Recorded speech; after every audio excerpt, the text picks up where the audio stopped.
GDM program. So my topic of the research is cross-cultural marketing in ecotourism, unveiling the strategies for global engagement. So I would like with intro. Ecotourism is the concept of promoting environmental conservation, supporting local economics, and fostering cultural exchange. I think we've lost him. I guess yes. We'll wait for a moment. We'll wait for a moment. Let's.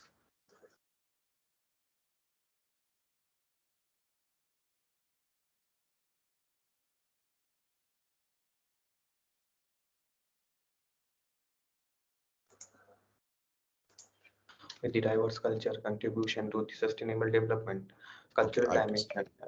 Hello. Yeah, yeah. Are I the guess we aspect of the lost you in cultural. between. I guess we lost you in between. Okay, I'll start over. Sure. Hello. So ecotourism involves responsible travel to natural areas that conserves the environment, sustain the well-being of the local people, and educates visitors. It aims to minimize the negative impact of the tourism while maximizing the positive benefits of both natural and the communities. So it is all about the maximizing the benefit of the both the nature and the communities that are living around it, while maximizing the profit from the ecotourism also. So ecotourism plays a crucial role in promoting environmental conservation, supporting local economics, and fostering cultural exchange. It offers travelers the opportunities to explore natural landscape, engaging with the diverse culture, and contribute to the sustainable development.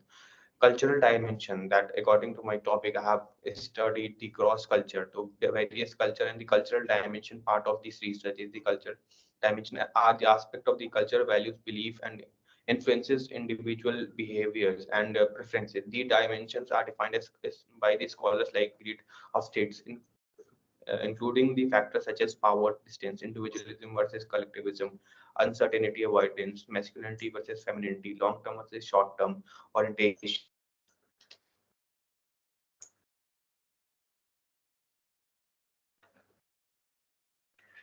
My literature review and my research. Um, How does the alignment of the ecotourism initiative with the cultural? Hello, yeah, I can hear you now. Tell me. can you hear me? Yes, Yes. yes. I lost you So, in how between. does the alignment of the ecotourism initiative with the cultural satisfaction and destination?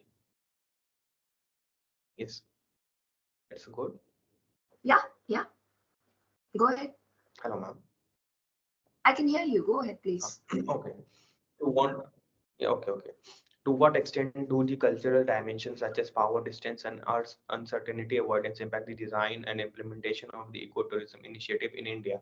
How it is impacting the Indian tourism industry? So, are these significant difference in tourist preference and behavior based on the cultural dimension, and how can ecotourism stakeholder effectively respond to these variations? So I have done the literature review for those. So first, I have understand that what is the ecotourism. So ecotourism has been extensively studied. Sustainable form of tourism promotes environmental conservatism, community development, cultural appreciation. Literature on cultural dimension provides insight into the cultural value, belief, influence, tourist behavior, preference, and experiences.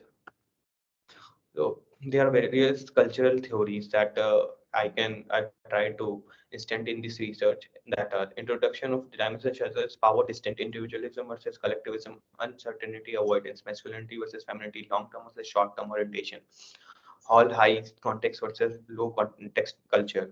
Examine the communication style and contextual cues in different culture setting impact visitor interpretation and interaction. Schwartz culture value theory identifies the universal value and their variation across the cultural influence, tourist motivation, and decision making in ecotourism. So I studied the uh, ecotourism initiative in India. In India, how it is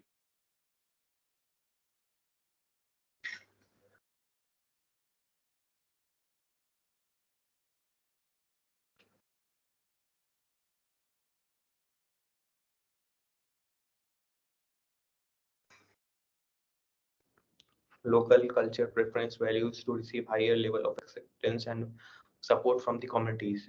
Alignment with the culture dimension, individualism, uncertainty, avoidance, long term versus short term association, and great visitor satisfaction. So the methodology that I used is the study adopts a literature review approach to examine the existing literature on ecotourism and cultural dimension. This methodology allows the comprehensive synthesis of the relevant research and finding insights. Literature search conducted using academic database like Scholarly and Ebisco from our research lab. Also, the various journals in present in our library. Inclusion criteria was the articles and publication included the review that are specifically addressed to ecotourism initiative and cultural dimension in India. Then there is the analysis was thematic. The theme of the papers that were trends and patterns related to the alignment of the ecotourism initiative was only considered. In the at the later part of the research paper, we have a recommendation and for the future research also. Okay. So I have make the tabular form of the cultural dimension from the research that I have studied, that is power distance, individualism versus collectivism, uncertainty avoidance, masculinity versus femininity, long term versus short term, and how these affects the initiative that the ecotourism industry can take advantage and make these initiative to form the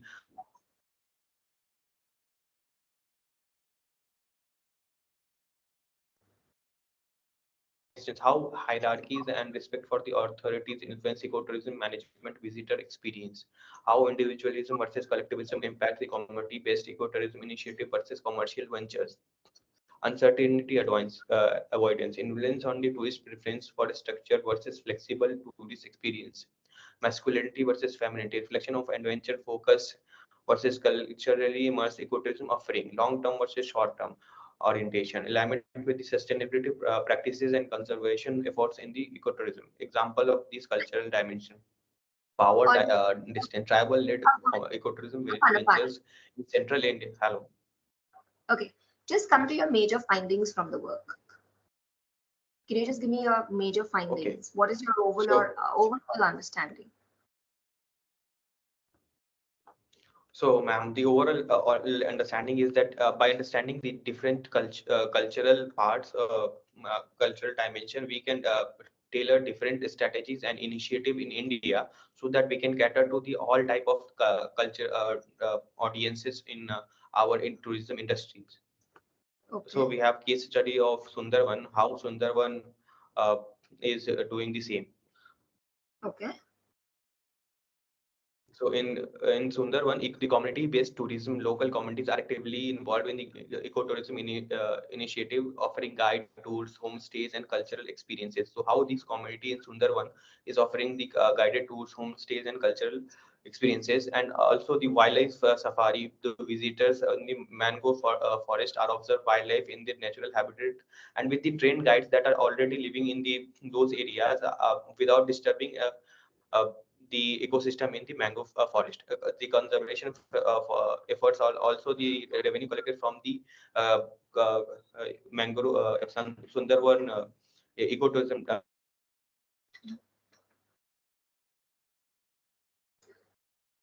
All right. Is this the final those finding? lakes and the ponds that were uh, uh, destroyed earlier. Then the cultural integration, when talk about the experience of the tourist culinary tools promoting cultural exchange. The cultural exchange is happening at the same time. Yes, ma'am. I have the final part is the conclusion. So ecotourism in India is influenced by culture dimensions such as power, distance, individualism, uncertainty, avoidance, masculinity versus femininity. Culture dimensions shape tourist preference, behavior, and design of ecotourism initiative. Emerging culture shift, including the increase of the environmental consciousness and the preference for authentic experience, are reshaping the ecotourism landscape. What we found that the now in India, the tourists that are coming that are eco conscious and they want to save the environment, so that they are preferring ecotourism over the adventure tourism. So ecotourism stakeholder must align their initiative with the cultural dimension and adapt emerging culture to meet the evolving tourist demands. We have to adapt to the emerging culture and the cultural shift in the tourist demands. Perfect. Thank you. Thank you. I think this was a And wonderful then topic to recognizing the select. incorporating the cultural value preference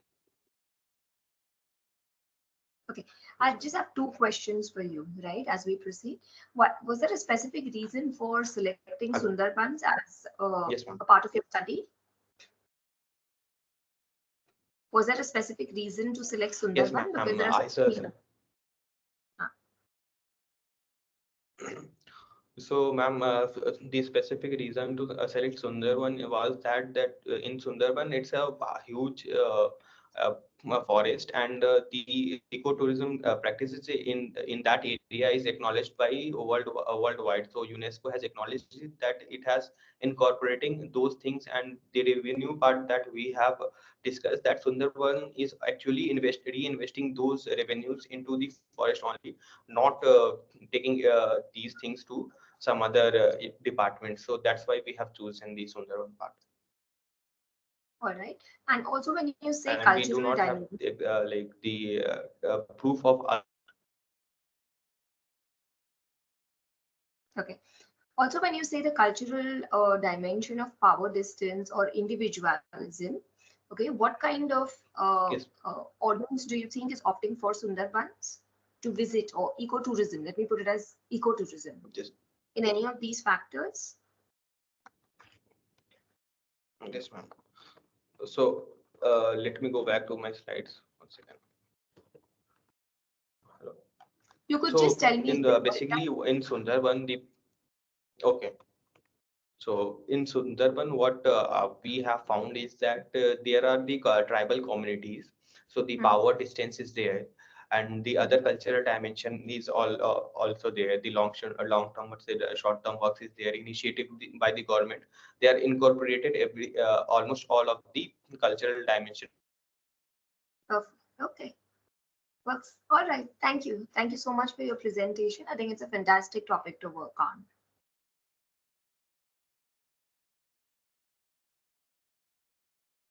Professor Lokesh, I I think we've guess we lost. lost him. Yeah, we lost him. But I'm very glad to see someone picking up a wildlife tourism and an ecotourism being also my doctoral topic I'm pursuing at the moment. I'm so happy to see that this topic at the beginning. Thank you so much, Afan. I guess, yeah, I guess he's connected back now. Thank you, Afan. Thank you so much. Hello. Hi. Are we audible, Afan, to you? So like I would like to, yes, I am audible. So I would like to thank you and ma'am and UPG team for giving me the opportunity to present the paper. Thank you. Thank you. Thank you so much. Thank you.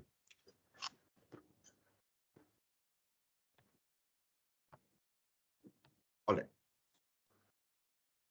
We have our next contestant participant ready.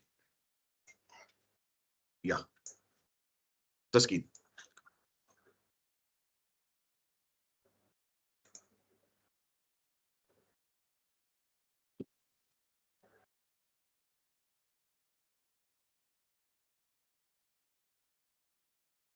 Video is on.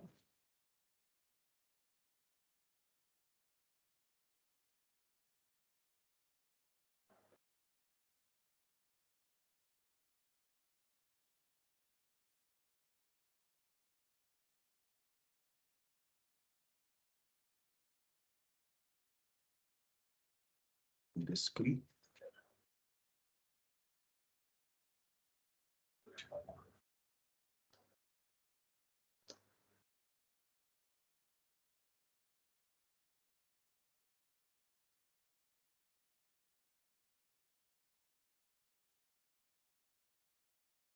I guess now it's visible. Yep. Audible, visible. Oh, am I audible? Yes. Oh, also is my PPT visible? Yes. Okay. All good. Yes. Okay, so I'll start. So my topic is a comparative study between effectiveness of content marketing and paid advertising on retention of Gen Z customers on social media with reference to Mumbai suburbs. Now, there's a little background of why I chose this topic. I've worked at a digital agency and I felt like people were either too inclined towards content marketing or too inclined towards paid advertising, and no one realized that there needs to be a proper combination of both, and that's where this research was done. So I'll start with the outline.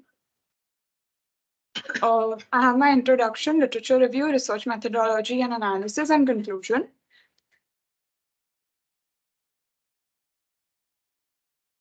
So who are the Gen Zs? Gen Zs are people born between 1997 to 2012, and they stand out as a proper customer force. Why? Because on social media, these are the people who are, these are the people who should be tapped into because they are all over social media. And in the digital market, Gen Zs are your target audience. So that's why Gen Zs. Now coming to content marketing, it involves making blogs, videos, social media posts, and retaining an audience through your brand. You do content marketing to retain that, and then there's paid advertising. Paid advertising is where you do social media ads, Facebook ads, stuff like that. So now my study is the comparative of these two major topics.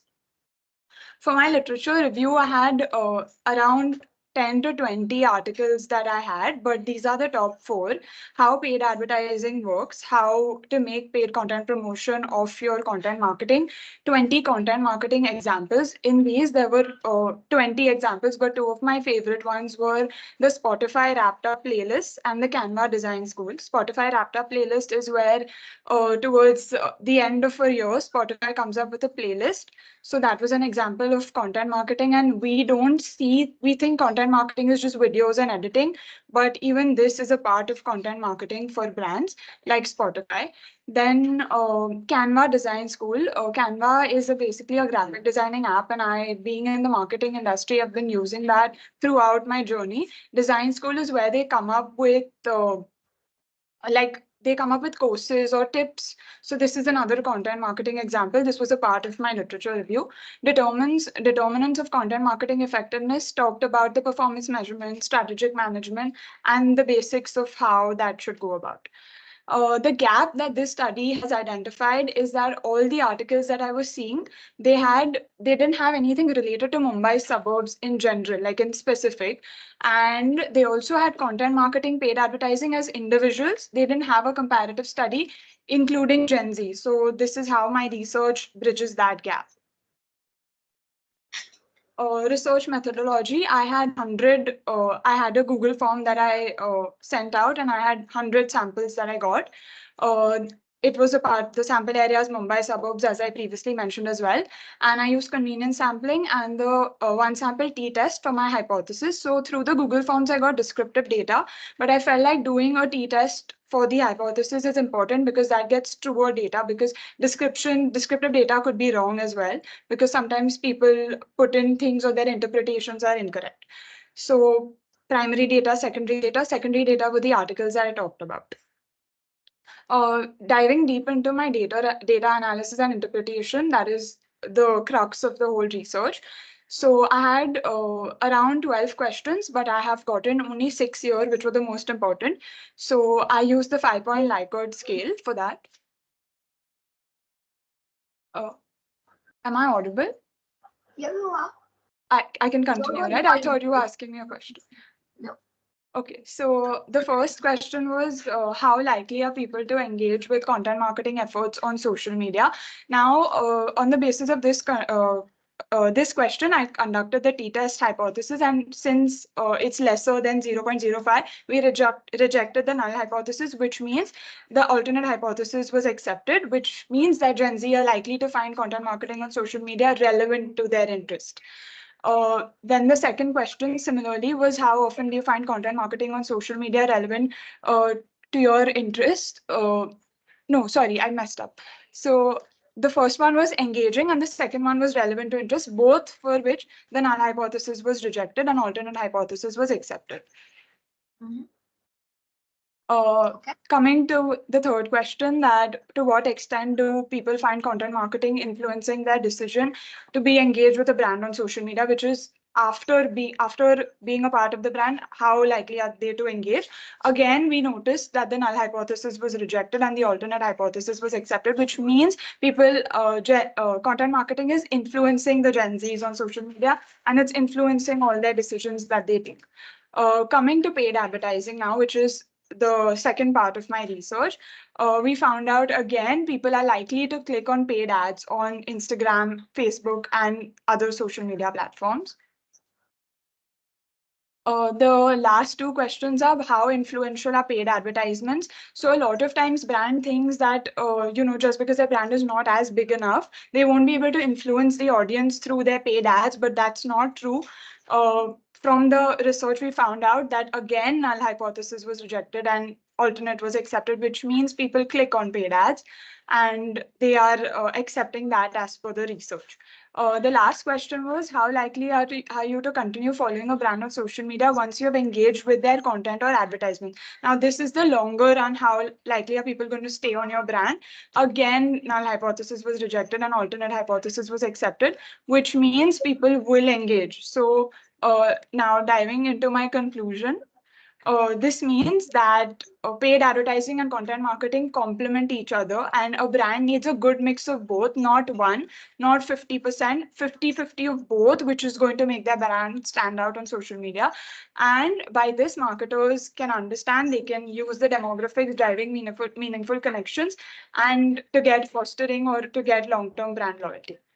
That's it. My presentation is done. I'm here for questions. Okay. Two things here for the questions that you have posed. Okay. How did you come up with these questions? So I have been in the social media industry and I know how it works. So few of the questions were through what I felt I should be asking, but then to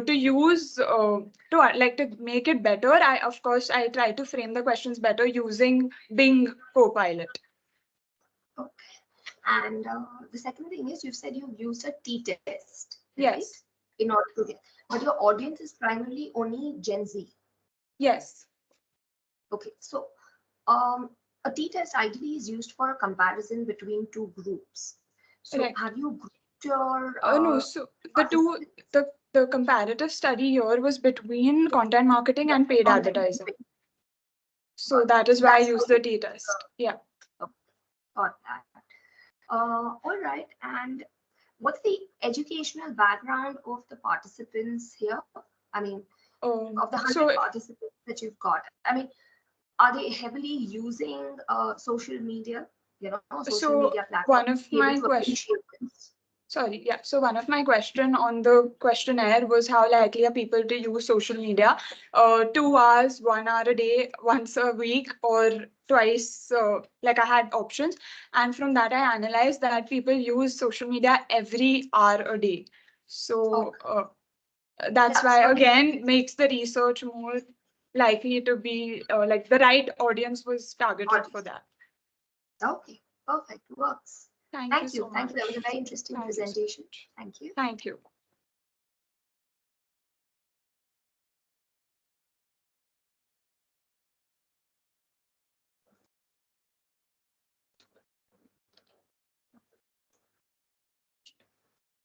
Okay. आजा आजा Rohan camera ये ना camera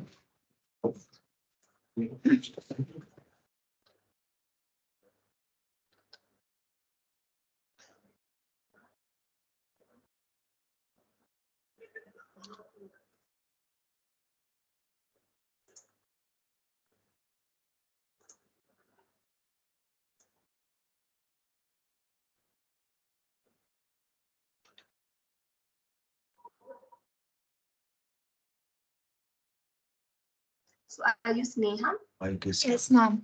Good morning, ma'am. Sneham here. Good morning. Oh, my today's topic. Am I audible? Yeah, absolutely audible. Yeah. Please go ahead. So my research topic is impact of multisensory marketing on consumers and their purchasing behavior in a retail environment. My research guide was Dr. Naresh Sakhani, who helped me through my research. So let me introduce my topic. In today's fast-paced digital era, brands have transcended beyond the normal retail environment. Companies are now venturing into like multisensory marketing to improve their enhancement, build emotional connections, to differentiate them from other brands. To dive into the main topic, which is multisensory marketing involves engaging multiple senses such as sight, sound, taste, smell to create an immersive experience for the consumers in order to increase customer loyalty, to increase customer satisfaction, to increase repurchase intention. The impacts, sorry, yeah. So the impact of multisensory marketing on consumers helps to improve customer perception, emotional engagement, provide a competitive advantage. Going further ahead, the objectives of my research study was to identify the impact of various multisensory such as taste, touch, sight, sound on customer satisfaction, customer loyalty, repurchase intention, and a positive word of mouth. So for my research, I did go through several articles and literature reviews to help me gain more understanding about the topic. The two of the fewer a study in Trivandrum, Kerala, explored that multisensory marketing in restaurants. It helped them find out that a store image consistency helps in improving greater customer satisfaction and providing a positive word of mouth. Similarly, a second study, which was the impact of multisensory marketing on consumer buying behavior and brand promotion effectiveness. They found that customers are very important in brand building and enhancing the promotional effectiveness. Going further ahead, my research methodology was majorly based on questionnaires, which was quantitative data. However, I used both primary and secondary data. Primary data included like online Google questionnaire forms for the purpose of for collecting more quantitative data. And the other was going through various publications and articles. Through multiple questions and 5-point rate ranking, I collected around 138 responses through Google Forms. So diving right into the crux would be the research and analysis. These are the questions which are. Ma'am, you were saying something? Yes, I was just asking a question in between. Who were your participants here? So these were. Yeah, so my major age group was between the age of 18 to 25, and there were few people from the bracket of 30 to 35 as well. Okay. So criteria? My major target was this audience to identify how multisensory marketing is impacting them. Okay. So these were the major questions which were asked in the questionnaire. Out of the research analysis, 32% of the people are willing to recommend a retail store based on the sensory elements. 50% have found themselves making repurchases solely based on the sensory experiences they've experienced. 57.2% are satisfied with the overall shopping experience, which helps us understand customer satisfaction. 55.1% are likely to repurchase from a retail store, which again helps us to identify the repurchase objective. 72.5% respondents believe that multisensory is an important factor in their decision making. According to the analysis based on the types of sensories, 87.7% believe that sight is the most targeted sensory, which helps them make their decisions. Similarly, if you see the next graph, visual displays and visual appeal has got around 72% of satisfaction from customers. Then 38.4% believe that it is very important for brands to involve sensory elements along with the overall in-store experience. I have a question. I'm sorry, can you just go back? Since this is a retail environment, right? How do you measure taste and smell here? So this was not, so it includes, sometimes retail stores have like product testing and like perfume, they'll have like perfume outlet testers kept, like some food. Smell. Yeah, and like certain food joints like supermarkets, they have like food testers before making the purchase, which helps them to try the product before purchasing. So that's why I have included those. The major analysis would be that 72.5% believe that all brands should undertake multisensory marketing. They believe that it is an important criteria that affects the customer's decision making. 47.8% believe that they will recommend a store to their family and friends based on the multisensory experiences they have. According to the research, around 32.6% people weekly go to a retail store, Mhm. and around 55.1% are likely to make repurchases based on an engaging multisensory experiences. Okay. So diving right into the findings and conclusions overall, 60 to 65% indicate that factors such as window displays, eye-catching signages, professional offers, discounts, product displays helps in motivating them to enter a retail store. The study revealed that most of the respondents engage in shopping activities on weekly and monthly basis. Mhm. 70 to 70% im- uh, uh, responded showing that visual displays are 70% important, whereas ambient music and background music may be perceived neutral, not that important, like a neutral by 53% participants. 72.5% respondents acknowledge the importance of multisensory marketing in their decision making. They believe that it positive uh, provides a positive influence in their decision making. Respondents emphasize the importance of overall in-store experiences. They believe that brands should also include multisensory in their branding, which helps Sure. them improve their customer loyalty, which again helps us satisfy the point that customer loyalty objective. Then the research also indicates that retail stores that include multisensory marketing provides a maximum satisfaction to customers, which helps us again support the hypothesis of customer satisfaction. And majority of the respondents are willing to repurchase and recommend stores that offer multisensory experiences. And half of the respondents responded and reported that making repeat purchase, they are willing to make repeat purchases solely based on the multisensory experience, even if the overall store experience must not be the best, but the multisensory experiences provides them to make a repeat purchase. And I had conducted a Crouch Batch alpha test, which confirmed the reliability and excellence of the collected data. These are the references, and I conclude. Thank you so much.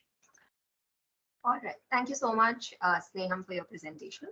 Um, Again, just one more question because I already asked you to, along. Now, did you educate your participants about what exactly is the multisensory experience before you got into this discussion with them?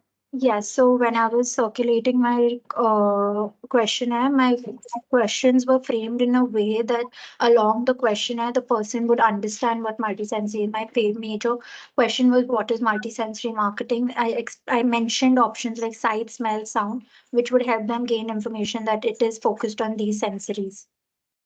All right.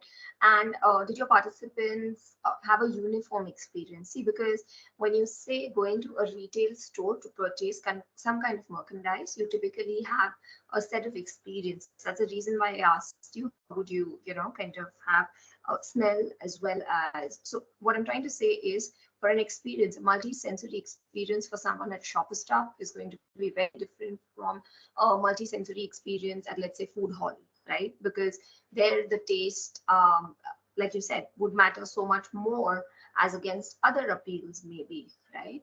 So could you segregate from the participants that you had in the retail space which factors basically would influence in one sector versus the other?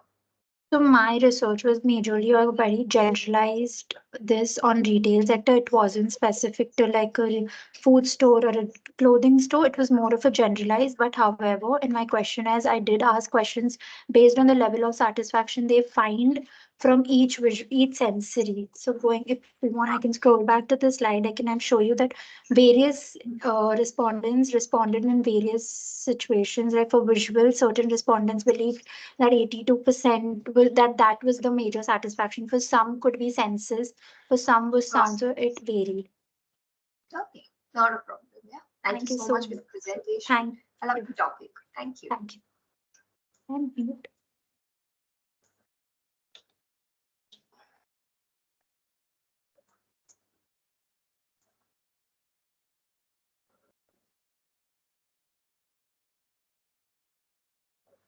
Just give me a moment, ma'am.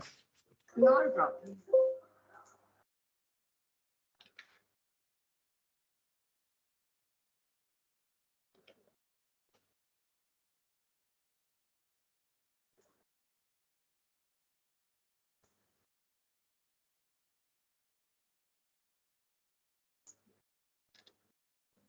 Yes, yes.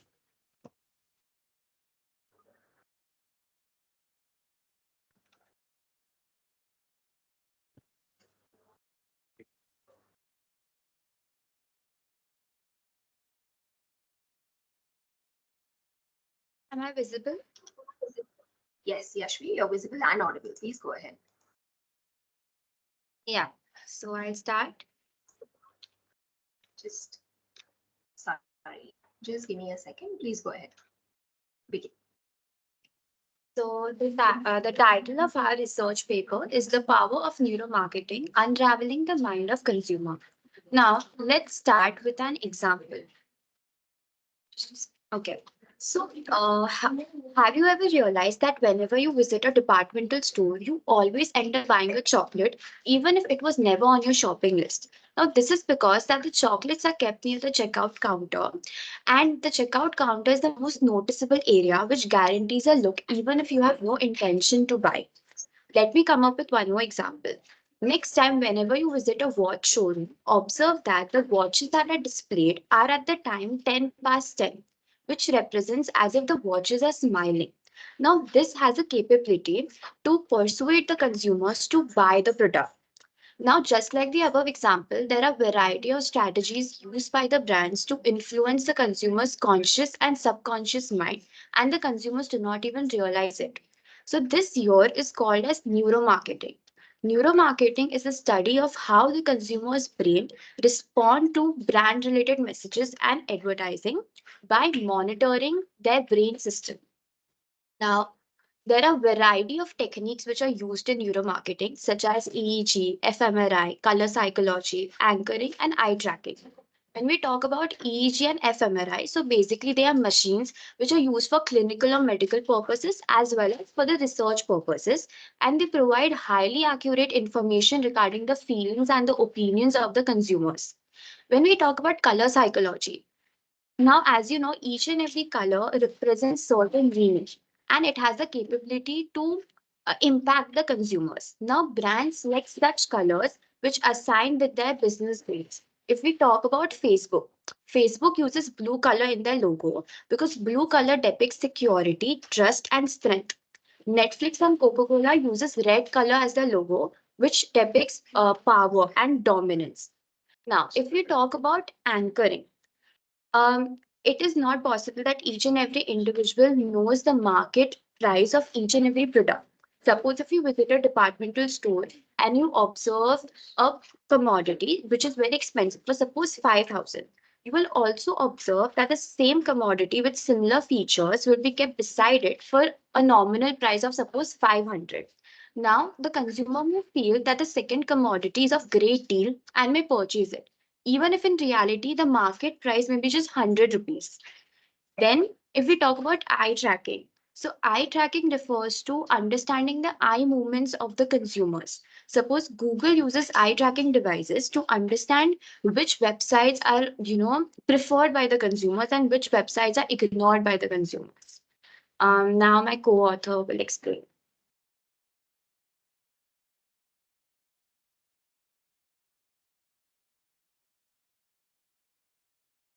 So now we'll see some of the case studies that we have gone through. And one of them is Cheetos. So as we all know that while eating Cheetos, we have orange dust residues that lies on the fingers of the consumer. So basically, there was a controversy to determine whether this orange residue is USP or not. So it has been done through traditional marketing also. Research and interviews were conducted, and it was found out that the consumers did not like it. But when it has been done through neuromarketing, it come out to be positive and the consumers actually like it. But they were too sophisticated or shy to accept that fact. Now, as we know about the Spotify and their aggressive marketing about the premium versions. So now Spotify also basically uses EEG marketing EEG marketing technique to monitor their brain by using a particular group of people, by giving them different samples and knowing how they react on different of them. So according to it, they create an audio for the app, and this audio has become an instant hit. Now another one is Apple. Now, as we all know that wherever we go and wherever we see, there are a lot of iPhone users. Now, iPhone users are also used neuromarketing technique. They have analyzed their brain and created a product that perfectly suits each and every consumer. And they also use treadmill techniques where when they bring out each and every new product, the consumer is not satisfied with the one. They are eager to buy the new product and see their features. Another one is Hyundai. Hyundai also uses EEG technology to analyze the brain activity of the consumer and the prototypes. That what is by showing them different features and designs. And also they bring out the designs that the consumer wants by analyzing through this marketing techniques. Uh, Now let's see a short comparative analysis between traditional marketing and neuromarketing. So basically, traditional marketing includes analyzing the people's preferences by primary methods like interviews, asking questions. And one of the things that I've observed is when a research forms have been circulated in classrooms, many of the students are least interested to fill the form. So it's that kids just randomly fill the answers, and which is failure to traditional marketing. But neuromarketing goes deeper into the subconscious mind of the consumer, and they find the accurate and correct beneficial answer better than as compared to traditional marketing. So neuromarketing offers and the explore the minds of the consumers and bring out the product which is required. And is one of the wide feature that might be used in future. Thank you. Thank you, girls, for the presentation. Okay, the topic is very interesting, certainly. Now, can you just go back to your second slide where you've presented the different kinds of neuromarketing initiatives or techniques? I'm sorry. Yeah. Correct. Now, based on whatever you've read, and of course you've presented 4 companies here, told me like which ones are being used. But when you read this topic, which among these do you think is used more often? Of EEG. EEG is used Right. more often. Okay. And of course, you've said over traditional marketing, this works out to be better, right? So have you realized it helps in any kind of cost savings, or what advantages besides brands realizing that people would, engage better with their products? So what other benefits do we actually get with neuromarketing? Okay, so there's one technique that I've mentioned, fMRI. So it is said that fMRI is the perfect technique to understand that what price should be kept for the consumers. Like through fMRI, you get to know that, you can keep this price and the consumers may buy at that certain rate. So this is a benefit that I know of. All right. Okay, so basically with this, you're saying this could be one of the techniques with the help of which pricing of products can be attributed. All right. Okay. Perfect. Yes. Thank you so much for your presentation. Thank you. Thank you. Great. So much. Thank you.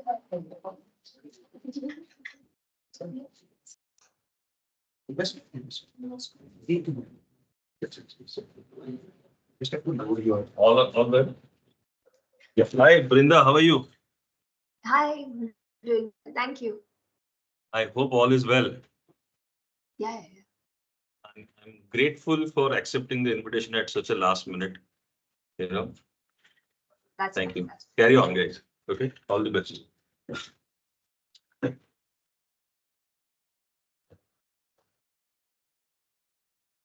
Just give me a moment, man. Yeah. Not a problem.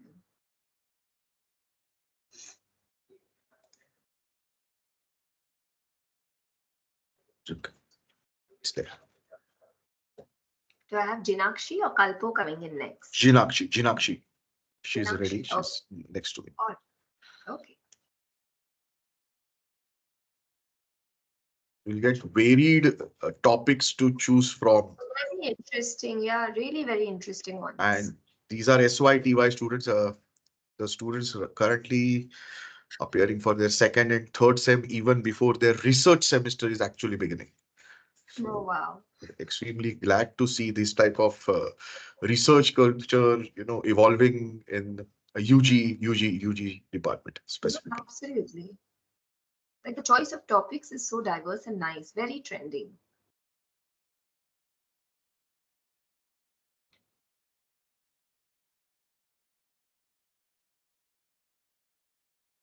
To add to that, we have one more. Yeah, Jinakshi.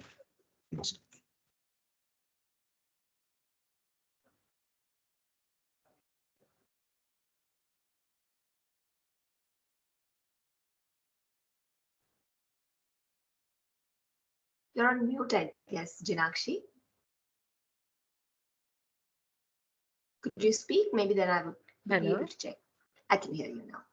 And good morning. Good morning. Firstly, good morning to you, to Lokesh sir, and all my fellow researchers present here. Firstly, I feel very blessed to have such a big opportunity in my second year itself. I am Jinakshi Gandhi, here to present before you a research paper that delves into the fascinating world of music consumption. The target audience of my research is Generation Z, also known as Gen Z, which depicts the age group of 13 to 25-year-olds. As we all know, Gen Z represents a demographic group characterized by their digital nativism, so sorry, and diverse media consumption habits. With the profiltration of digital technologies and streaming platforms, understanding how Gen Z engages with the music across various digital channels, genres, and platforms is essential for industry stakeholders, marketers, and also cultural analysts.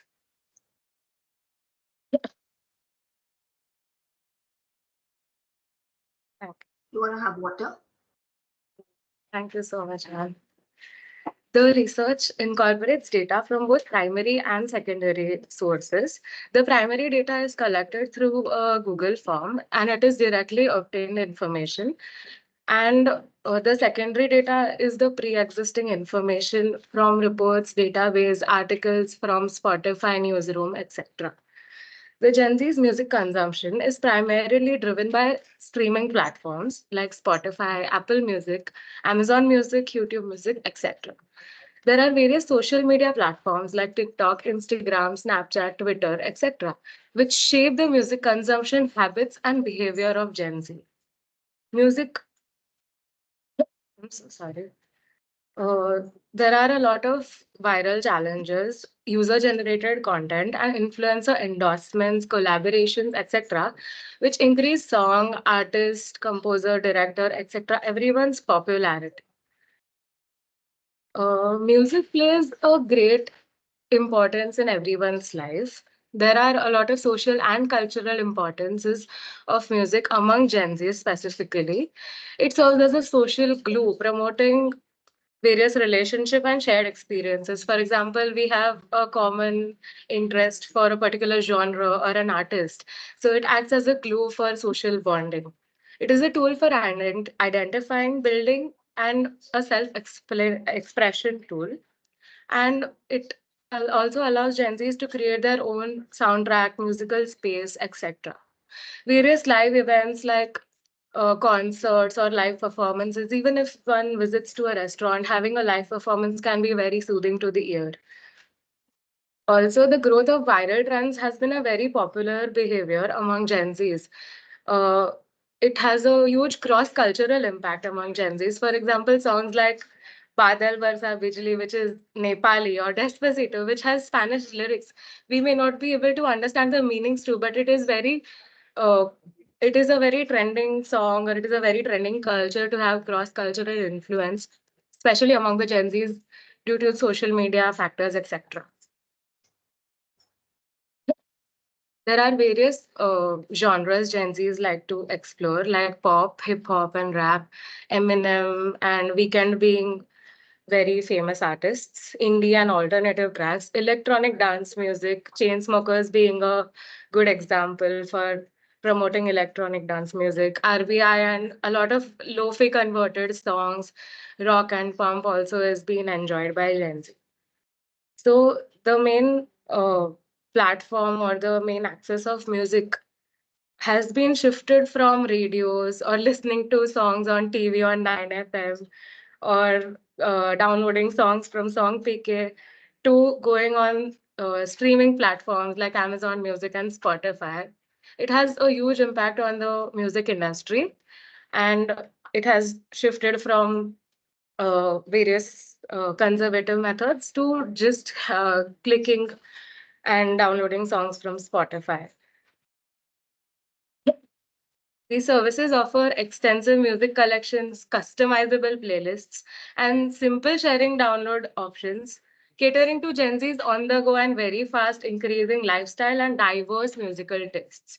Like I can even listen to bhajans and I can also listen to weekend songs. The most used streaming platform, as we all know, is Spotify, with more than 79% of our respondents reporting that they are active users of Spotify.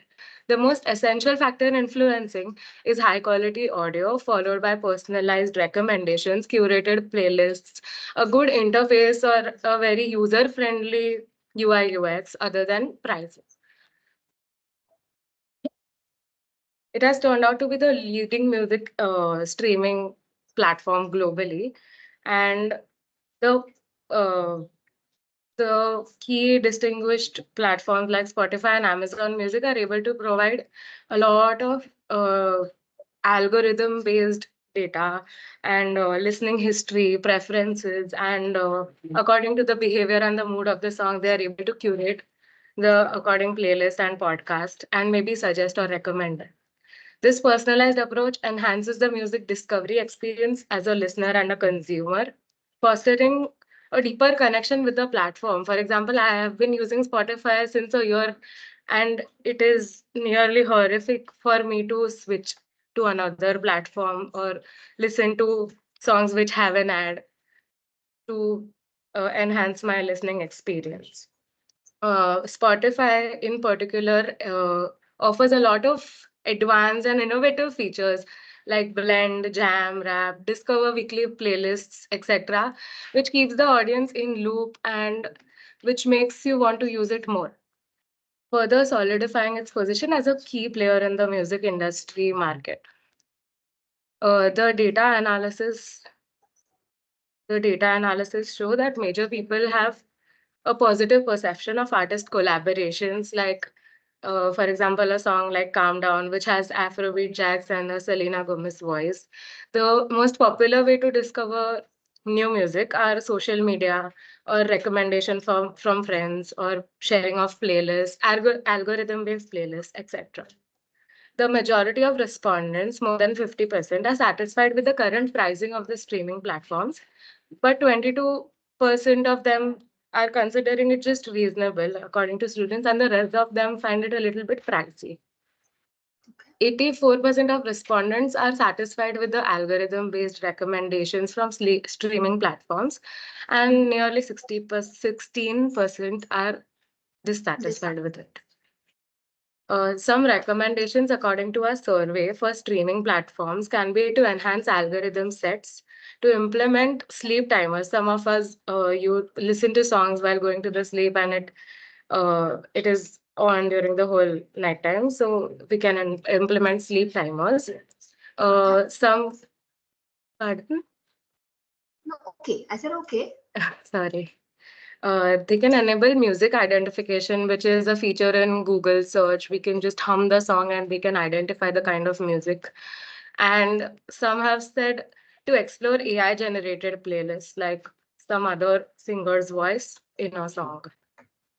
And the key findings are that Gen Z values personalized music recommendations and curated playlists according to their individual taste, preferences, moods, and behavior.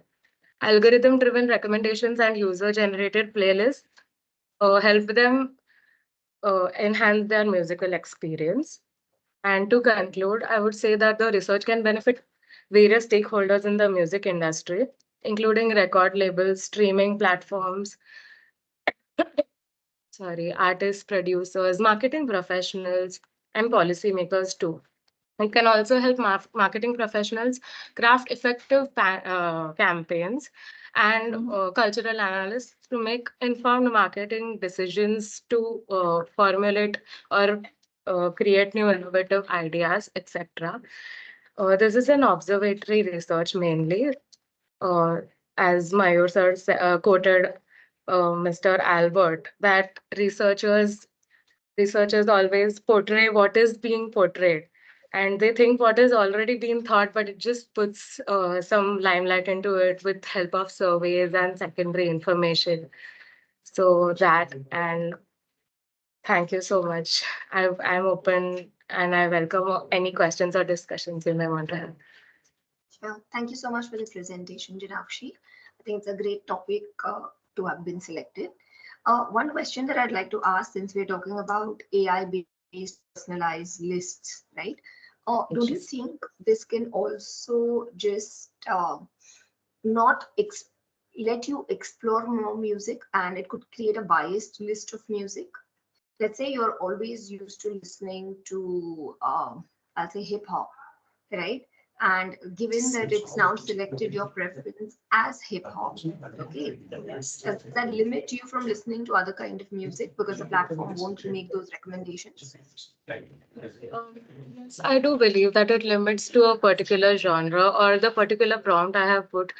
But sometimes one may want that itself. If I want to listen to hip hop, I want to listen to hip hop. I may not want to indulge into cultural or other kind of music streams, which I feel is personal choice, and AI gives what you want. So yes, I do believe it has its own pros and cons.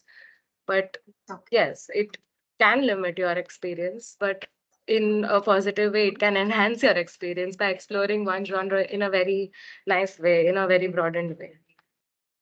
How many participants did you reach out to for this study? Then 75.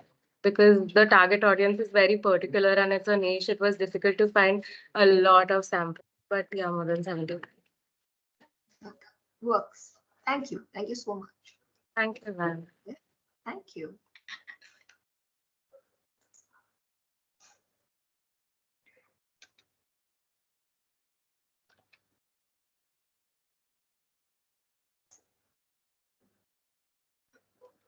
I guess our next presenter is going to be online.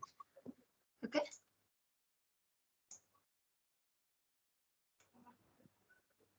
So should I start presenting? Yes, sir. If you want to share a screen, you may go ahead.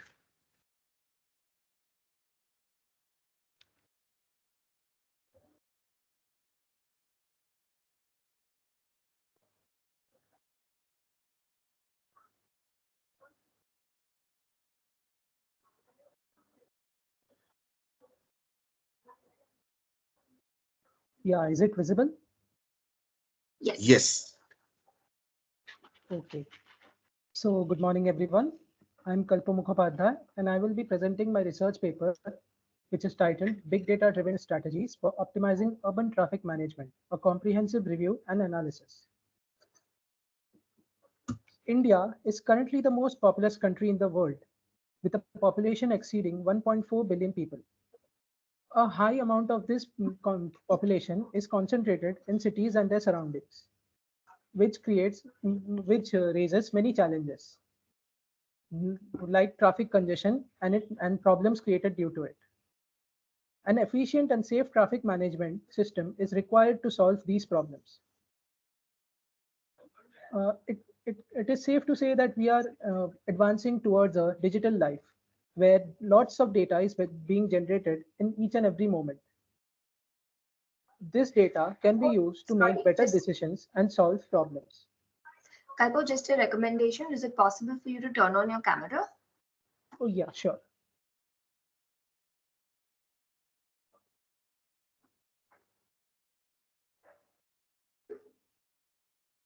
Yeah, am I visible? Yes. Yes. Okay.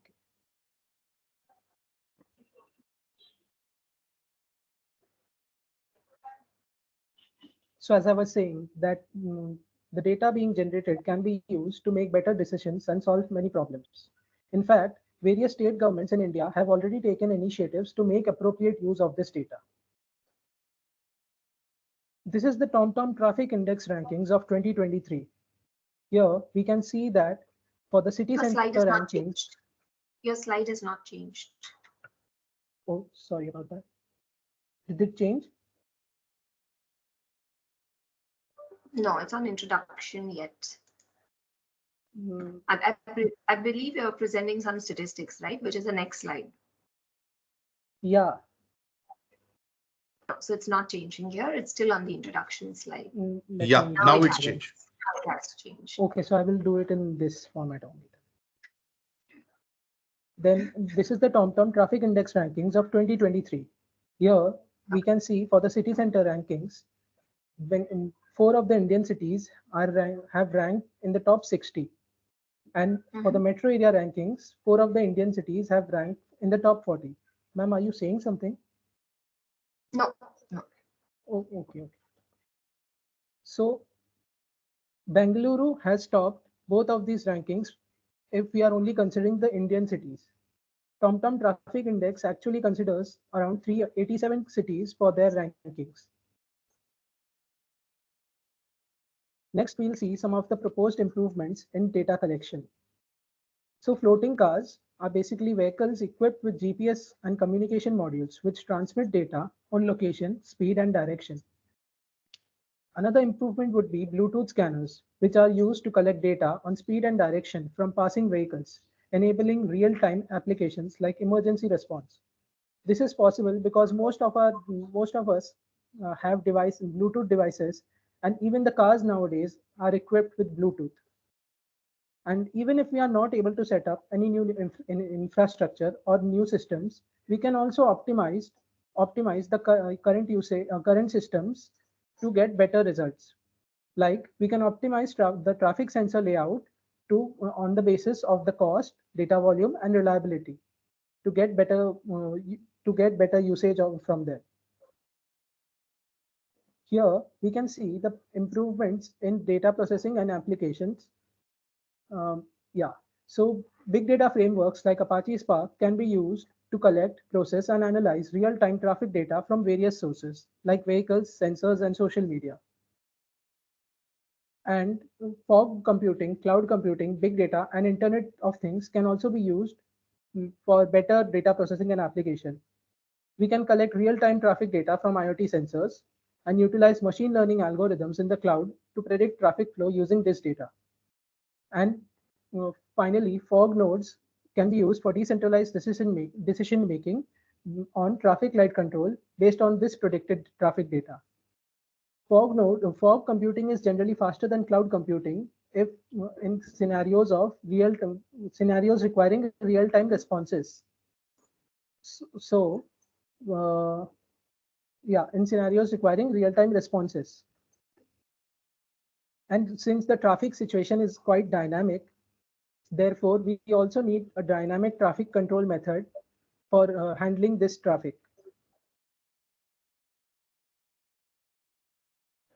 For improvements in traffic flow prediction and analysis, we can say that machine learning algorithms can be used to analyze and predict traffic patterns using big data gathered from navigation apps and social media. Navigation apps can tell us about user-reported incidents and device-captured data. And social media can inform us about the public sentiment and potential disruptions. Since most of the time people post on social media about any accidents or any events happening. So we can know those things by using the social media. And graph neural networks and big data can be used together by extracting features from various data sources and clustering them based on similar features using k-means clustering or other similar clustering algorithms. And after that, we can select a small number of key roads for traffic monitoring. This will not only help us reduce the cost, as we will be putting up traffic monitoring on only some of the key roads, but we will also be able to get an overview of the traffic flow in the whole area by using the data generated from these key roads. Traffic flow prediction can also be predicted based on the data gathered from the key roads. To conclude, I can say that improvements can be made to data collection procedures to appropriately use the enormous amount of data being generated. Real-time data collection and analysis is crucial for traffic prediction and control because, as I said, traffic flow is quite dynamic and we need real-time responses to handle the changes happening in the traffic flow. Machine learning algorithms like KNN and random forest show promise in predicting traffic flow and optimizing traffic signals. Cloud and fog computing can be used for real-time decision-making for dynamic traffic management. Traffic safety can be enhanced through accident prediction. Further research is crucial to refine the proposed improvements and address the specific needs of urban areas in India. As most of the research is actually based on has actually been conducted in other locations and like other countries and other cities. So to make them appropriate for India, some changes need to be made. A data-driven approach holds immense potential to revolutionize traffic management and enhance urban mobility in India. Mhm. Okay, These one are quick question. I got the references. Yeah. Based on the methods that you have said, right, you've proposed some kinds of techniques which can be used to improve traffic management using big data. Which is the most Yes. commonly used method as of now? As of What is now, it? most of them are suggesting something about improving the traffic signal timings. Like Okay. some of them are Which algorithm is being used? Algorithm, there is not actually a certain algorithm which is being used more than the others. So there are a lot of them. Some of them are trying to use real-time data, and some of them are trying to use like they have previously predicted done some analysis on historical data, and they are setting thresholds or they are setting certain criteria for changing the traffic signal timings. So based on that, they are controlling the traffic signal. Okay. So basically, based on from what you're saying, the data collected, they analyze it to figure out what's the best timing that they can have for the traffic signals. Yes, means different times of day can have different traffic signal timings, and they decide that based on historical data. This is one way, and another way is real-time traffic signal optimization. Okay, and you've also mentioned about using IoT data. So of the cities that you showed in the ranking, right? You showed some ranking on your second or third slide. Yes, this one. Do they use IoT anywhere to monitor traffic or collect data for traffic management? Sensor data, IoT data, sensor data. So are they using that in any of the cities? They have some initiatives have been actually been taken by the state governments, and not in Mumbai, Pune, but maybe in Bengaluru, because Bengaluru there have been some initiatives like they are using the IoT sensor data to get the traffic data, and they are predicting where accidents can happen, and they are using it to make better infrastructure. All right. Perfect. That works. Thank you. Thank you so much for your presentation. A very nice topic to take. Okay, thank you. All right, ma'am. We have next presenters over here. Ankita. Yeah. Just a minute, ma'am.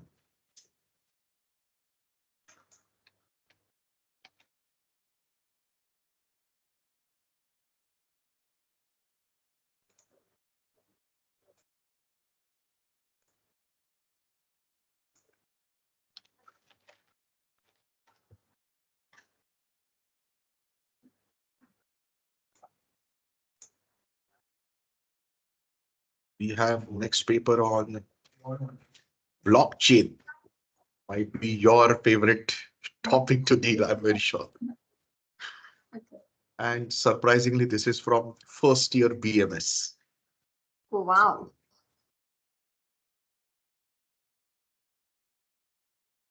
I'm genuinely flabbergasted by the choice of topics these first years are taking. Correct. Just one. Sure. Maybe. All right. Yeah.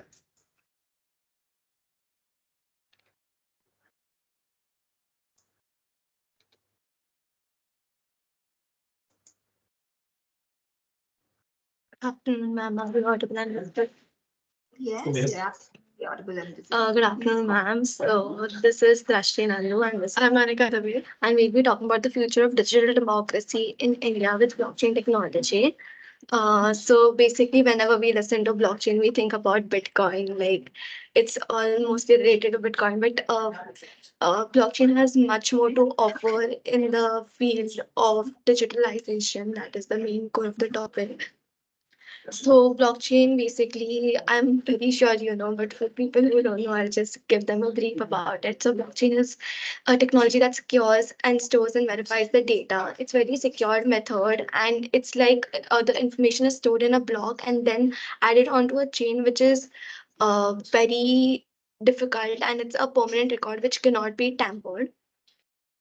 So as for how the blockchain exactly works, so blockchain works through linearly and chronologically way the data stored in that way using advanced cryptography, and like once the transaction is done, it is um represented. It is sent to the nodes where it is doubly checked and is encrypted. After it is verified, it is added to the block and then is added to a chain, and it cannot be tampered, manipulated, or anything. So, like, we are like first years, and it's gonna be the first time we're gonna vote. We just turned 18, and we think blockchain has much more to offer in the government sector, mostly for voting. So, we came upon this topic because we are first time. Yeah. Okay, interesting. Thank you.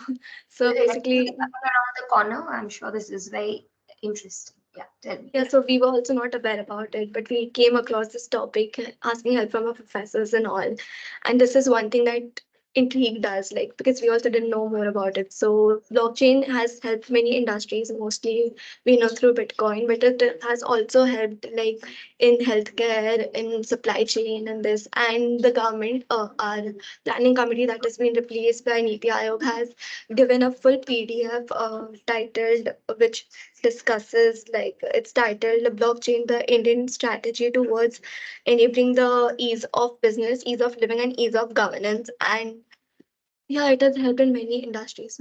My co-author will so throwing more light on the elections. Traditionally, currently, the way the election process is going on is in India, we are currently using electronic voting machines. So this is what the process looks like. Firstly, a person should be a citizen of India and registered to the Election Commission of India to be able to vote, where he will be issued with a voter ID that serves as his identity proof. And then on the election day, he's supposed to visit his nearest polling station and cast a vote, which will be done on a secret ballot. And later, when uh, the winners will be announced. So now you must be wondering where the problem lies. So the issue with traditional approach is it is the voting system in India is highly being questioned because of its authenticity and accuracy. And this is where blockchain technology works in. It is definitely slightly expensive, but it comes with many benefits. And like my co-author Drashti said, we are current voters this time. So it's very important that the votings are fair and not biased. So I'm going to throw some light on the advantages of blockchain. First, we have is transparency and security. So whenever we vote, our transactions will be secured and the confidentiality of all the details will be maintained. A decentralized system. The voting system works through decentralized webs. That is, any single entity or any authority will not be able to manipulate any sort of votes, and it will prevent the votes from being tampered. Accessibility. So currently, many individuals are facing issues because they're not able to go to their certain geographical constituencies and vote. So because of blockchain, they will be able to vote it from their own geographical place, which will increase the number of voters. Anonymity and increased processing time, like I said earlier, this is going to protect their confidential details and their privacy. And currently, there are many voting stations, and it takes a lot of time to collect all the votes and process the data. Because of blockchain, all this can be done in a very speedy way, as all the details are collected in one go, and it will be very easier for the collection of voting. And now, how can we implement it? So, in 2021, there was an article passed when Election Commission of India, along with IIT Madras and CDAC, that is Central of Department of Advanced Computing, is working to implement blockchain for voting this year. But there's still no recent updates that we have got because of this. So the main goal of the government is to secure the public sector and to make the voters comfortable and to include more fairness over here. So this is what the update is currently, and what we know so far about blockchain technology is that everyone here will be assigned with their times and locations to cast their vote. And this will be done through an ERO system, that is an electronic registration. It's which is a webcam. So because of this, every person, according to their identification, will be allotted a smart contract that will be an e-wallet. And all this votes will be generated into a blockchain hashtag. And this hashtag will be clearly sent to the political parties, which will be easier for them to collect the vote. And as soon as the details are sent, these details cannot be manipulated or at all before the counting process, and the transactions are permanent. And this will be done after rigorous practices and tests before implementation. So this technology mainly aims because of the migrant people who are not able to go to their places and get the votings done. And this is the reason why the number of voters have reduced. So heading on to the conclusion. To conclude, so basically, since we are as a young generation, we want to have the best government to support us in every which possible way. And as we are moving forward, we are moving into a digitalization industry, globalization coming all into it. So this technology would really help to have a tamper-free, without manipulation, coercion, or castes of voters to help us vote and select the right government for us. Thank you. Very nice topic for presentation. Do you know if blockchain is being implemented by governments somewhere for voting or for elections specifically? Yeah, so currently two states, two places are using, that is US and Estonia. And later, because of that, many more countries such as South Korea, Japan, people, and US, people have started using this because earlier it used to be used for like other things like crypto or Bitcoin, but now it's getting more used for voting because it just maintains the democracy of their own People country. are recognizing more benefits of this in different sectors of the industry. Okay. Any kind of challenges in the implementation that you kind of read anywhere? Yeah. It's an expensive exercise. Yeah. So What are basically, implementing this technology, as India has a lot of, like, most of the parts of India are rural. So having that facility and technology to be provided, there will require a lot of cost for the infrastructure to make people aware about this technology that's currently new, and being a developing country, not many people know about it. So there's a very digital gap between us and the people in rural areas and the use of online means. So that's definitely a challenge. Got that. All right. Perfect, girls. Thank you very much. Very interesting topic. Yeah. Thank you, ma'am. Thank you so much. I think we could do a good write-up or something on it and kind of submit it somewhere. Definitely. Very relevant. It's a timely topic, and your views can certainly kind of, be voiced. Thank you, ma'am, so much. Thank you.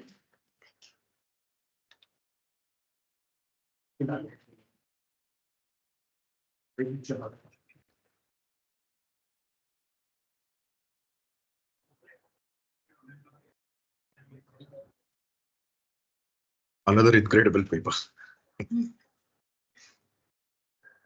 Choice of topics. I think the next one's on blockchain as well. Yep. Shreyans.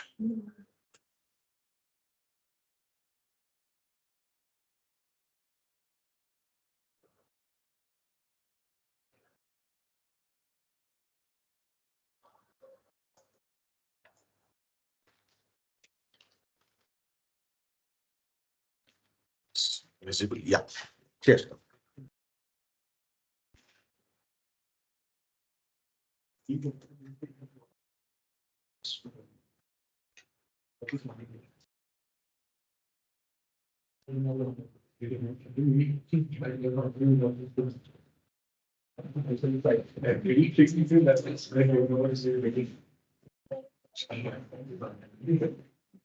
Am I audible?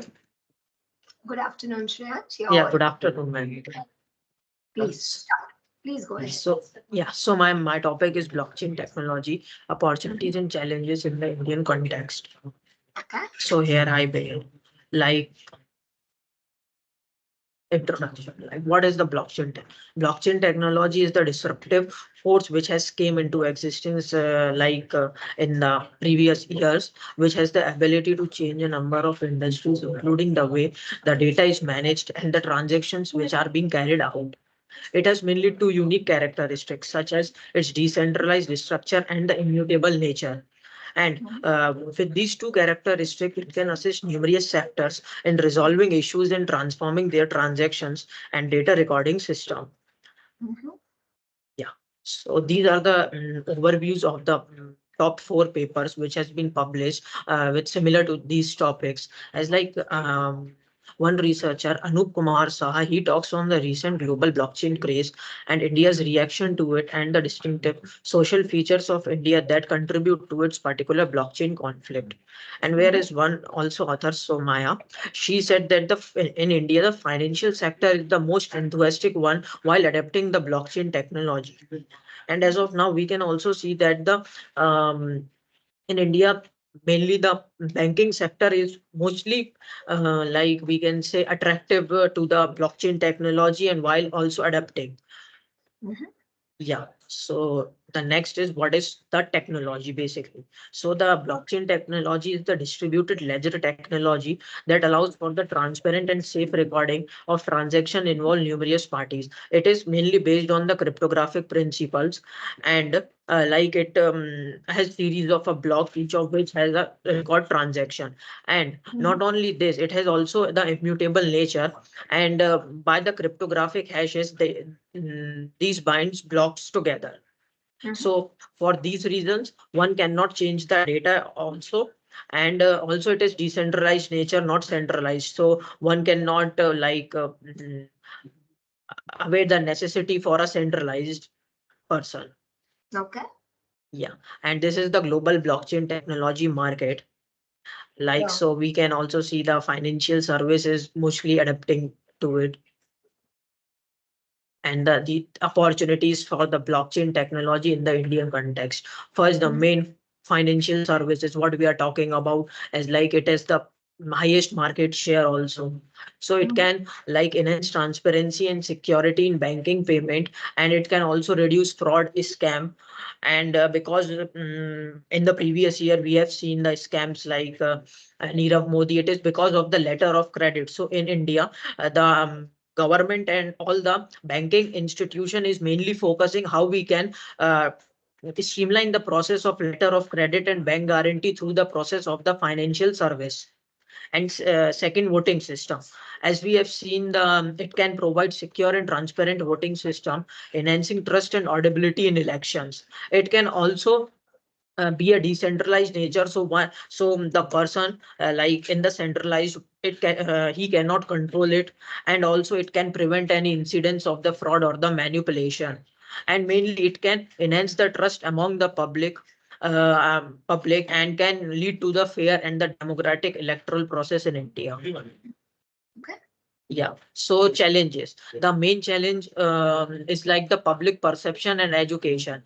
And this is the one most important major challenge why India is not adapting fastly. Because like the perception that blockchain technology is primarily used for cryptocurrency transaction and is therefore associated with illegal activities as like cryptocurrencies ban in India. So many cannot think ahead of this, like how we can use this technology in supply chain management, healthcare, and voting system. And second, the lack of legal framework. In India, there is not any regulation and laws regarding this. This can create uncertainty and challenges in terms of legality, compliance, and protection of user rights while adopting the companies this technology. So the company may hesitate to adopt blockchain technology, fearing IPR potential legal regulations. Yeah, conclusion. So basically, the we can see that the corruption, fraud, inefficiencies we can prevent from the blockchain, as it include as its main function is the secure and transparent the transactions which can be recorded that. So, but there are many challenges which also needs to be addressed, such as the regulatory framework, scalability, integration with existing system, and awareness among business and individuals. The awareness among business and individual is very less because they cannot have a proper path. How can they adapt, and what were the legal framework which they needs to be introduced there. So these are the main. So by conducting these type of research, we can pave the way towards harnessing the full potential of blockchain technology for the benefit of the Indian economic and society as a whole. Okay, Yeah, thank you. you. You've given us a few challenges. How can we overcome a few of these challenges? You've given us 4 challenges, right? So if you were someone who had to help implement blockchain and get people to use it, what would be your first step? Yeah, so my first step will be to increase the awareness and campaign, and also like in the top universities, we can conduct seminars and webinars to guide each of one us how can we adapt these technologies, and also we can take corporate sessions, training sessions through which we can guide them how they can adapt the technology in their business organizations. And second, by guiding the government to how they can adapt the legal regulation and laws by seeing the other countries which have been adopted the laws regarding this technology. Absolutely. Okay. Next again, you see financial sector has implemented it the most, right? Yes. According to Yes, your ma'am. draft. So which sector will you hit next? Where do you think this should be implemented next? Like ma'am, the main next two sector in which I think that it will be implemented, like voting system and healthcare. It will be, yeah, it will be very beneficial for all the like patients, doctor, and for the hospitals, like they can gather all the data in one go, and which cannot be manipulated by anyone, which does not have a centralized access. So anyone can access this with the network participants. So all can easily gather the previous reports of the test which the patient has been done. So it will be like very streamline the process. Perfect. Done. Yes. Thank you. Thank you so much. Thank you, ma'am. Good work done.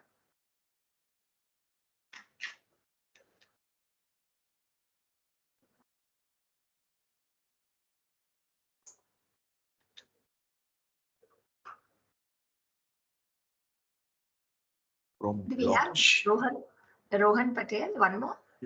We have two more. We have Hetvi before that, I guess from another tribe. She got Rohan will be presenting last. Just a moment. Let's have a diverse topic.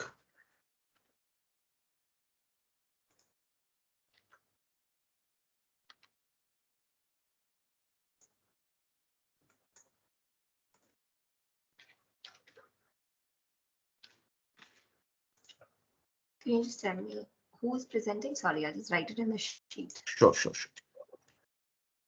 name? Hetvi Gandhi. Okay.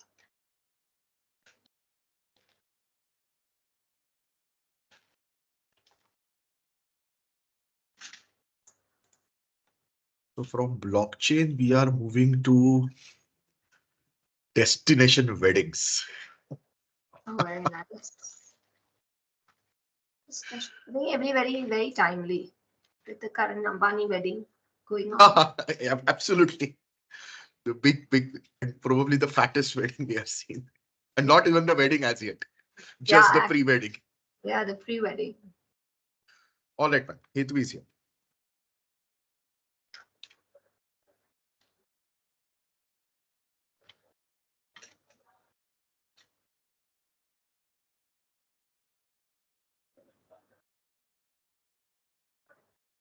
You're not audible, Hetvi. Hello. Now you are.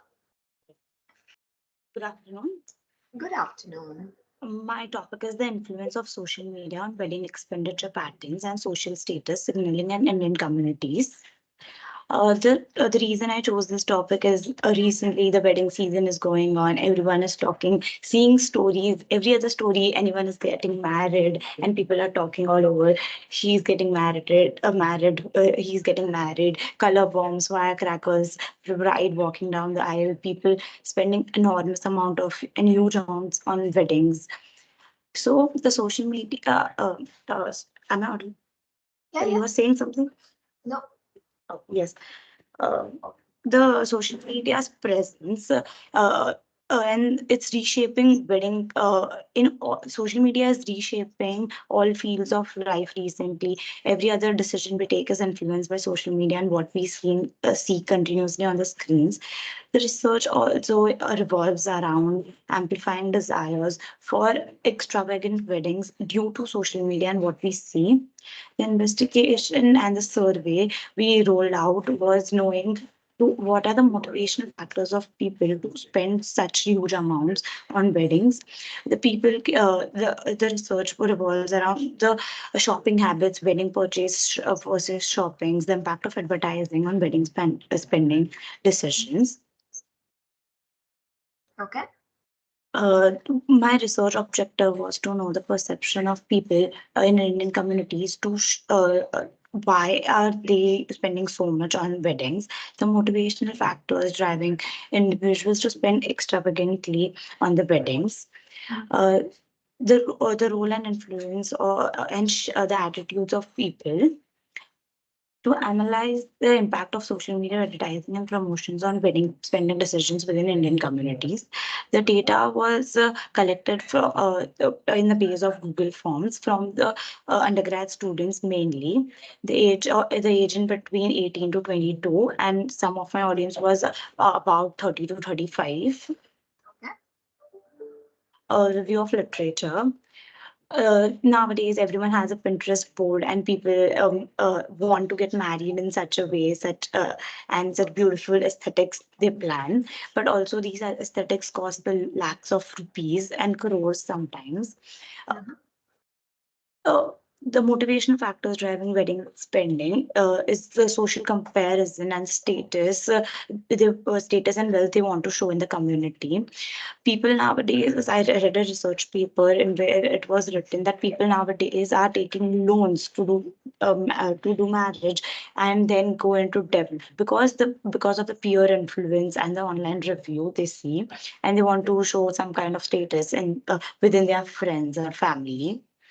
The social media advertising and promotions uh, influence us and change our mind to and change our perceptions about weddings. If a person likes simple wedding, but seeing all around people are doing destination weddings on beaches and hills, they want to do such things, even if they don't want to do that. Data interpretation and analysis. My maximum respondents were of age from 18 to 22, but some were about 35. I asked people how much they use social media, and it is quite noticeable that people use social media every hour almost. And so with social media platforms they do use, they use social media platforms like Instagram, Pinterest, and WhatsApp the highest. Pinterest because they make boards, wedding related content on Pinterest, and Instagram is the highest. uh, if they use social media, what is the engagement of wedding related content on their social media? So there is 37% of the people saying that they visit wedding related content few times a day, that is each and every day. Moving ahead, is there pressure to spend more due to social media on their weddings? So it is a thing I did not expect it, but the people are not pressurized. There are some amount of people who are influenced, but some people who are not pressurized to spend much on their weddings. The influence of the social media content we consume related to wedding influence our perception. If I am a person, I wanted to do court marriage or a simple wedding with my close family, but the content we consume on social media is just opposite to that, and the perception people have of their dream wedding is being tailored because of that.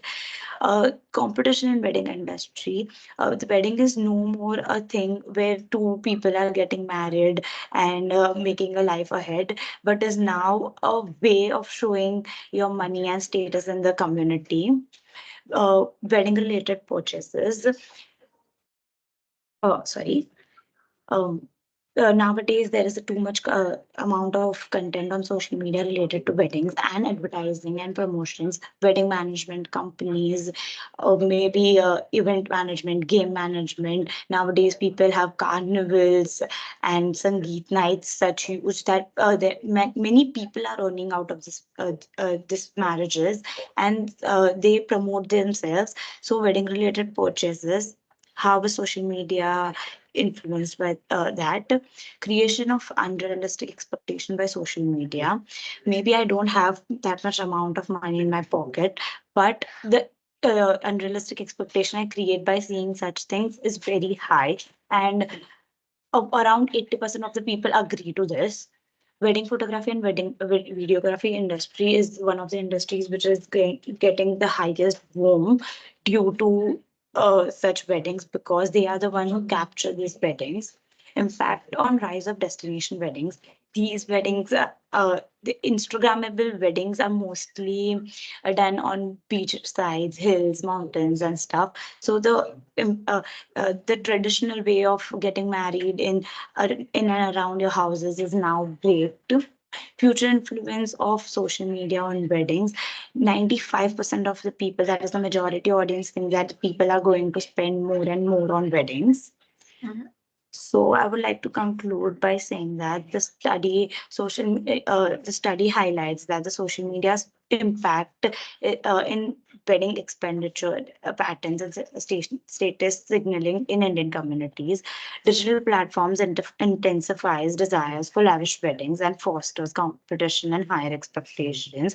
It is due to the peer pressure, advertising we see, and the influence of that advertisement on us. Understanding this interplay helps stakeholders adapt strategies to meet evolving consumer needs and enhance the wedding experience in the digital age. Thank you. Thank you. Wonderful topic. A quick question here. The participants in your study, when you say 18 to 22, right? Yes. Clearly, they've not. So they're not married. They're only looking at it, right? So the other audience that you said 30 to 35, or they're not even in the prospect of getting married. So whilst they understand, I'm sure it's a perceptional study, right? You want to understand the perceptions of people. So fair enough that the audience that you've selected is a bit diverse here. But if you would ideally select people who probably are getting married or got married and had similar, like a destination wedding experience, I think your study would benefit a bit more. Yes. That's one thought, of course, but it's not always easy given the time to access such audience. And yeah, uh, what else? Could you just go up a bit, maybe? So that was one observation that I had. Yeah.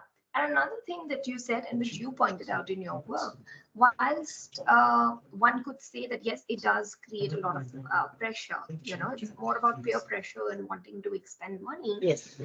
But another side to it also is it does create a lot of job opportunities and does help the overall economy for wherever it is done. So it's like a win-win thing from the economic perspective. Yes, agreed, ma'am. But also people on the other side are, some people are taking loans to do marriage, which is true. wrong. Which is incorrect. And Yes, they are doing such a thing because of peer pressure. I get that.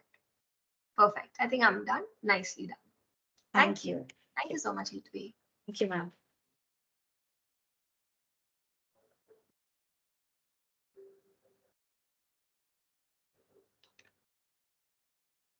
Brings us to our last Now you- presentation. Yeah. In a while, almost nearing 2 hours now.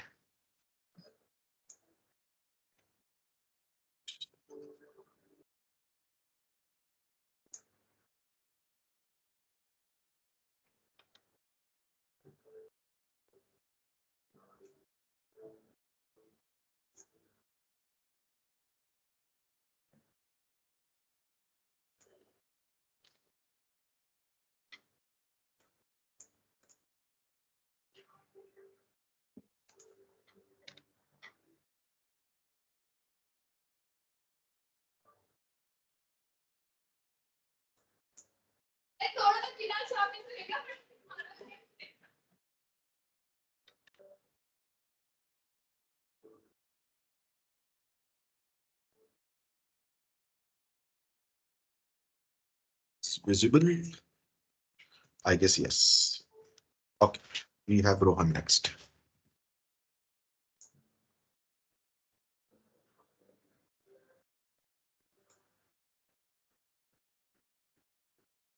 Hello. Hello, am I audible, visible? Absolutely. Audible, visible, everything. Go ahead. Begin. Perfect. So I'm the last presenter. Good afternoon. I'm Best sure you've for been last. very. Thank you. So, hi, I'm Rohan. I'm the student of third year BMS from Bhusha Praveen Gandhi College, and I've co-authored this paper with Dr. Shadin ma'am. So she's also one of the faculty of our college. So I have done this research on the analytical studies of the payment banks in India. I'm so sorry. Um, and So let's get to what payments bank are. How am I supposed to? Yes, sorry. So I'll just give you a brief on what payments bank are basically. So payments bank, just like the traditional commercial banks, do not have the lending services.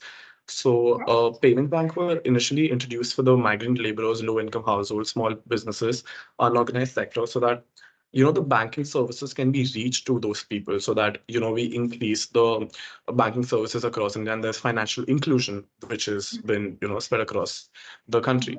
So that is where payments bank was evolved from the RBI perspective.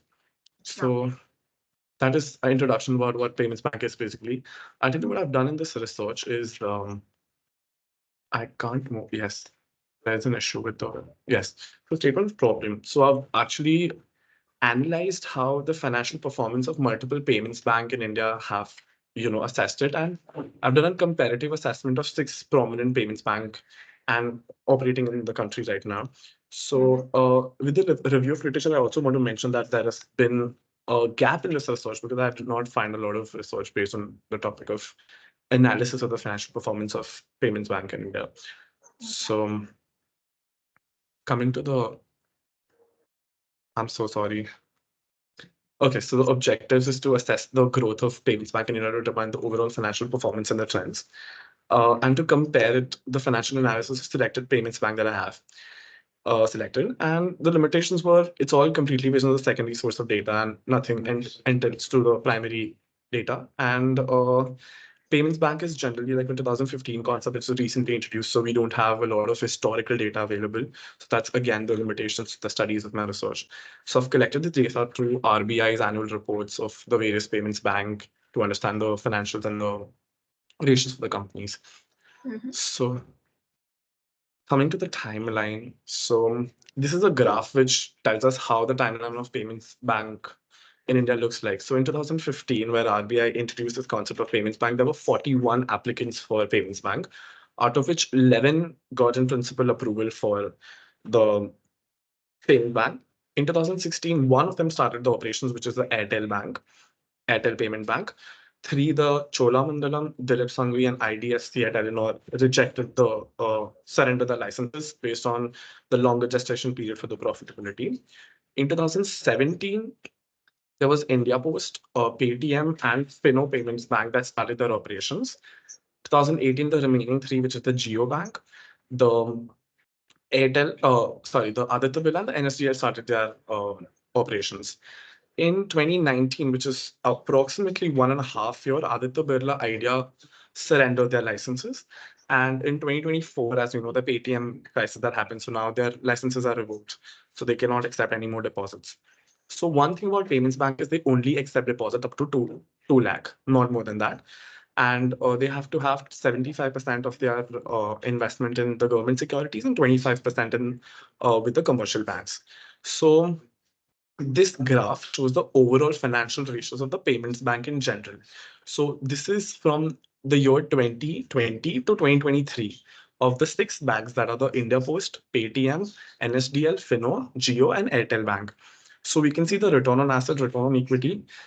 They've been rising in the last year, which is 2023, when they were declining in the initial years. Investment on total asset, net margin, efficiency cost, operating profit, and profit margin are a few of the ratios that I've actually looked into. So this covers the first objective of my research, is to assess the financials of the payments bank in the country. Coming to the comparative analysis of what the payments bank of the 5 selected payments bank which are working right now in the country are the Jio, Airtel, India Post, NSDL, and Fino. So it's a very interesting findings that I have here is the interest income to working funds and non-interest income to working funds. So we know that for a fact the main income for bank is from lending, like whatever money that they get from loans is their main interest. But when lending is one of the restricted factors for payments bank, we see that the major source of revenue is from non-interest income, which is more than the interest income to the working funds. That's one of my findings for the. Yes, so I've also analyzed the operating profits and cost of deposit.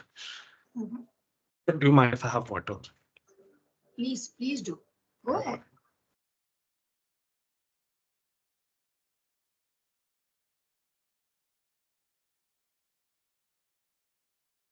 So if we see the operating profit to working fund, Jio isn't making a lot of profit as of 2023, but in comparison, Fino Bank is making a lot of good profit, and the cost of deposit for India Post has been declining for the 2023, 21, 21 significantly, but Fino Bank again is making a lot of profits, and Jio again the cost of deposits is decreasing. This is again the return on asset that I've analyzed for the 5 banks for 3 years. Jio is again not making a good return on asset, but Fino Bank in comparison to that is making profit. Other banks have started becoming profitable in the year 2023 to the analysis that I have. So to conclude my research, I would like to say that, despite of all the restrictions imposed on them from the lending activities, they've started displaying profitability in the year 2023, as we saw. The banks did not turn profitable, which are not generating higher return on assets, which is, for example, the Jio Payments Bank. The Fino Payment Bank did display a better profitability as compared to its peers that we saw in the findings. So there's a need to expand the income base for these banks. Like there has to be source of income, and we should also be led to be carrying some micro lending activities for the financial inclusions. Thank you. Perfect. Thank you. That's good secondary data put together. What way do you think in terms of acceptance? Because we've got our traditional banking. I am so sorry. Can you please come again? I said we've got our traditional banks in place, right? Yes. You already have that. So where do you see the acceptance of payment banks in future? Okay, so I think when I was researching this topic, payments bank usually open in rural areas where the banking services haven't reached yet. So it is for financial inclusion. So in the first slide, I've mentioned about how payments bank is for migrant laborers and for low-income households, and to reach banking services to that sector of the economy, I think is where payments bank should, reach. And there are 88 segments that have opened throughout India, because of which the operating profits have actually gone down for these banks. Okay. Got that. I think this is good. Yeah. Thank you for your presentation. Thank you so much.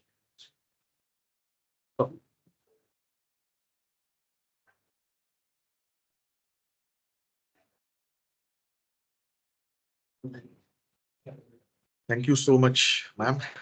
Not a problem. Thank you so much for having me. And congratulations to everybody who's presented. I think you've taken a lot of effort in selection and going ahead with your work. So of course, this is your beginning into this process, but for a start, it's really done well. Okay, so congratulations everyone, and thank you for your presentation. Thank you so much, ma'am. Thank you.